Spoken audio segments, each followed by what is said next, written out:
And welcome to Passing Period. I'm your host, Mr. Meyerowitz, and today is the final day of the semifinal round of America's Favorite Teacher. Now, our ranking changes frequently, and each of you has the ability to drive up our score through your voting, organizing, networking, contributions, and did I mention voting? We are a team, the best team, and we can show the nation how high achieving and hardworking we are with a final surge of support. It's been the pleasure of my lifetime representing my school in this way, and it's made a great demonstration for my past, present, and future classes of how far a community can go when they collaborate and remain focused on a noble goal. Today's question comes from Dora. She writes, quote, "Is it true that there is a war caused by a soldier going to the toilet?" Wow. If ever there were an episode that will get traction, it'll be one with toilet humor in it. Perhaps I should have answered this one in mid-March. But then maybe all of my questions would have been scatological, and I don't think I could have maintained everyone's engagement with a show called Potty Period. Who knows? Before we get to your question, let's look at a variety of conflicts that started over absurd pretexts or ones that were sparked by the smallest of insults or misunderstandings. Remember the old saying that dates back to the French Revolution, quote, "When France sneezes, all of Europe catches cold." Sometimes the sneeze of one state or soldier can lead to total war.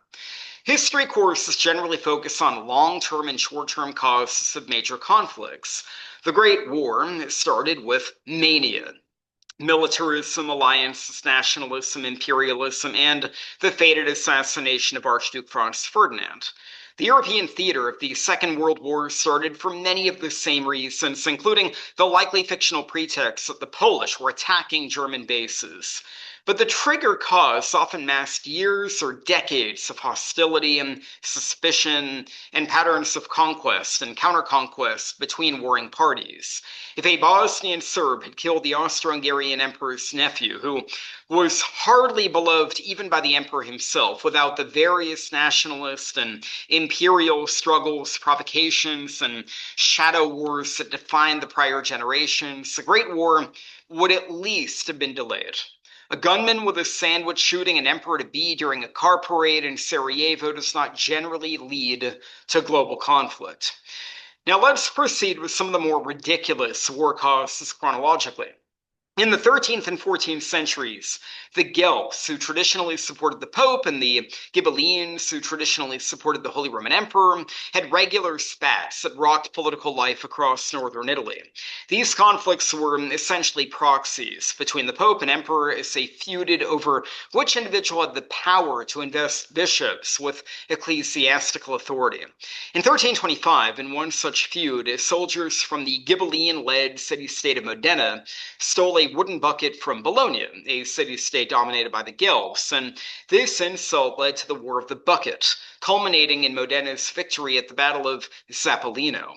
The feud continued until 1334, when Pope Benedict XII threatened anyone using the name Guelph or Ghibelline with excommunication from the church. Of course, that didn't stop Ghibelline Guelph feuds, like those between Montague and Capulet and Romeo and Juliet, from persisting anyway. In fact, Modena still proudly displays the oaken bucket today.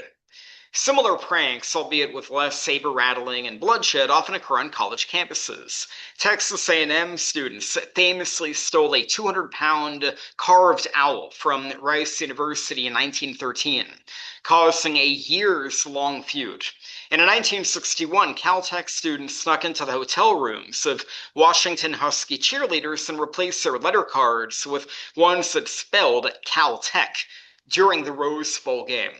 The intercollegiate insults of the 20th century continue to be part of our campus culture today. Fortunately, there are enforceable penalties governing student behavior that we lacked in medieval communes. Then there have been wars that started with a minor incident and were vastly exaggerated by the press and politicians to whip up sentiment against a traditional rival. In 1731, a British merchant captain named Robert Jenkins claims Spanish Coast Guards bombarded his ship, accused him of smuggling, and sliced off his ear. 8 years later, he reportedly presented his ear to British Parliament, setting off a furor over Spanish cruelty and barbarism. The naval war lasted until 1748. And although it resulted in a strategic stalemate between the two longtime rivals, it merged into the much broader War of the Austrian Succession, which became the prequel for the 7 Years' War, which vastly increased British landholdings in North America and irked tax-paying British colonists as well as French subjects, leading to transatlantic revolutions in the late 18th century. Indirectly, the War of Jenkins' Ear produced vast royal debt, the decline of traditional kingdoms like Spain and Austria, and calls for liberty worldwide.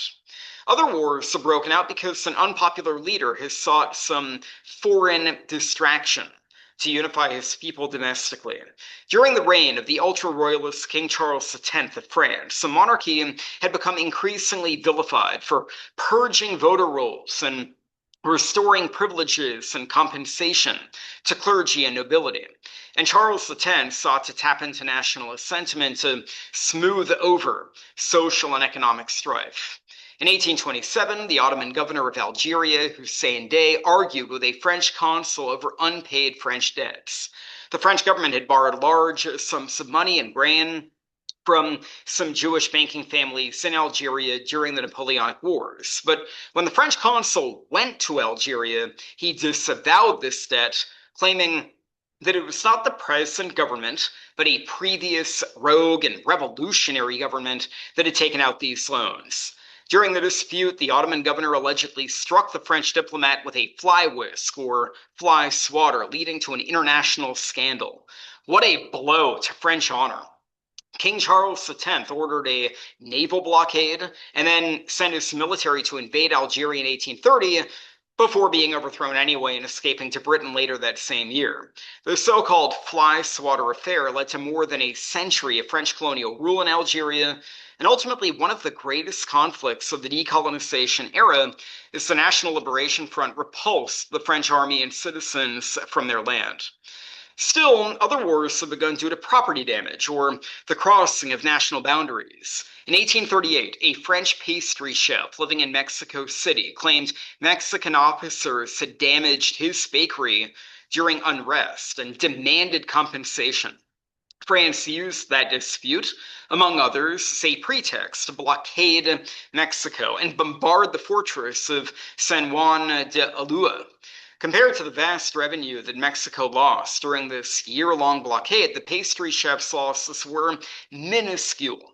But the instability of the young Mexican Republic would later contribute to further French intervention, specifically to establish a conservative puppet state in Mexico. And when Napoleon III heeded these calls by sending an army and a member of the Austrian royal family to claim Mexico, the outnumbered Mexican army defeated French forces at the Battle of Puebla on Cinco de Mayo, 1862. In this same period, a border dispute between the United States and Britain over the San Juan Islands was sparked when an American settler, Lyman Cutler, shot a pig owned by Hudson's Bay employee Charles Griffin for rooting in his potato patch. British authorities threatened to arrest Cutler. Brigadier General William S. Harney dispatched U.S. troops in a standoff between nearly 500 U.S. soldiers and 2,000 British personnel lasted for weeks without a single shot fired. Now this takes us to the bathroom incident that you asked about. One of the most consequential wars in modern Chinese history, the Second Sino-Japanese War, which coincided with the Second World War in the West, was ostensibly sparked by a kidnapping at the toilet. On July 7, 1937, Japanese troops stationed near Beijing were conducting night exercises near the Marco Polo Bridge when one Japanese soldier went missing. When Japanese troops demanded entry into the nearby Chinese town of Wanping, the Chinese authorities refused, and tensions escalated and boiled over into gunfire. The Japanese soldier had allegedly wandered off to use the toilet or simply had gotten lost, but he had returned fairly quickly. But by the time he rejoined his battalion, the battle lines had already been drawn, and nationalism apparently blinded the men to his reappearance or the trigger cause for the conflict.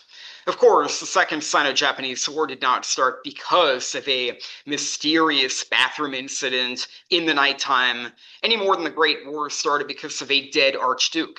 Both of these incidents were essentially sparks that had been thrown into a petroleum-drenched wooden barn, and the belligerents were seeking any pretext to start launching grenades or dropping bombs. In each of these cases, historic tensions between sides, actions perceived as aggressive or criminal, previous humiliation or fear of future embarrassment, the breakdown of diplomatic relations, and an ardent desire to hold the line at all costs resulted in violent conflict. When we consider the conflicts that are happening now or may still happen in the world today, we must remain vigilant about how our actions, individual and national, may be perceived by those who believe we mean them harm or seek to limit their power and their influence. While the wars of the present generally do not resemble the total wars of the past, the smallest incident can mobilize troops and unleash fire and fury on unsuspecting populations. And while small acts can lead to war, they can also lead to victory. So vote. Let's finish the semifinal round and earn some glory for our community from the nation. See you on our next passing period.